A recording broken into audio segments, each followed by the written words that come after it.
the idea is to find a planet that is habitable so that we can recolonize. There are certain essential elements that need to be in place for that to happen. And as a team that go onto this newfound planet, we need to really establish if all that criteria is met.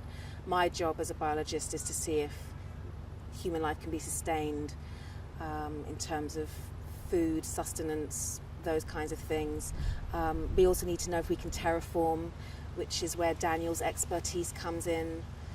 And then we have military, because we're not really sure what we're getting ourselves into. Nobody has any reason to believe that there is anything particularly ominous, but we can't be sure. So to be smart about things, we've taken with us a very adept military group. I see that there is a lot of potential for doing sampling and for doing tests that would help us determine if this is a good place for us to colonize. So I take along with me one of the military, and we embark on a journey deep into this landscape. But it very quickly starts to seem odd. There are no birds. There's fauna, no flora, or there's flora, no fauna. Things are amiss. So the decision to go separate ways is maybe not the wisest, particularly to go with this private Ledwood, who has a tendency to be curious and adventurous and venture off on his own, which really is the worst thing one can do when you're not sure what you're dealing with on the ground, literally. And sure enough, the ground is rife with matter that we're really not familiar with.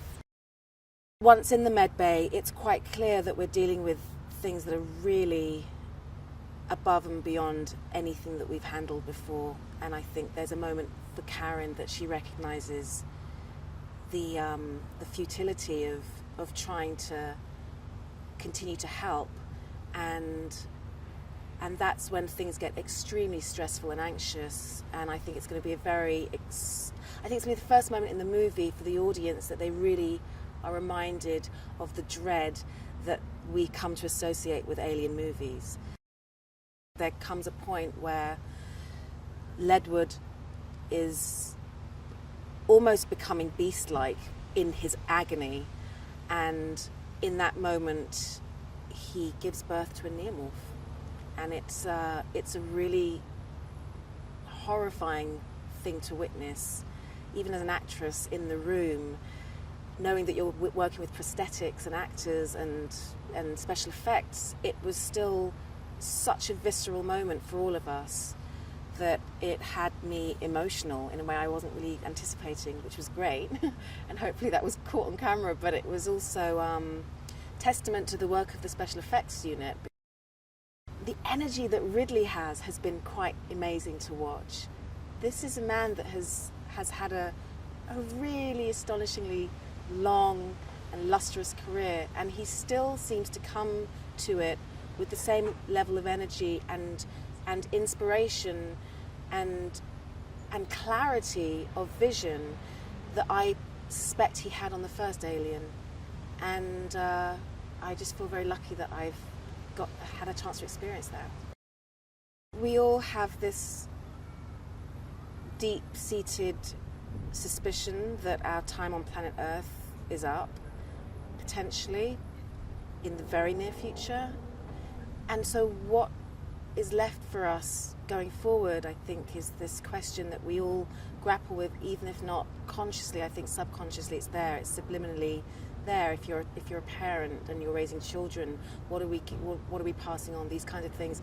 So I think to explore the notion of what other planets will feel like, whether they will be welcoming, whether it will work for us, is really the question of the day, and has been for some time. I think for that reason the movie taps into something that we're all collectively feeling that we need to address. And then you go to the next step, which is it going to be cool or isn't it?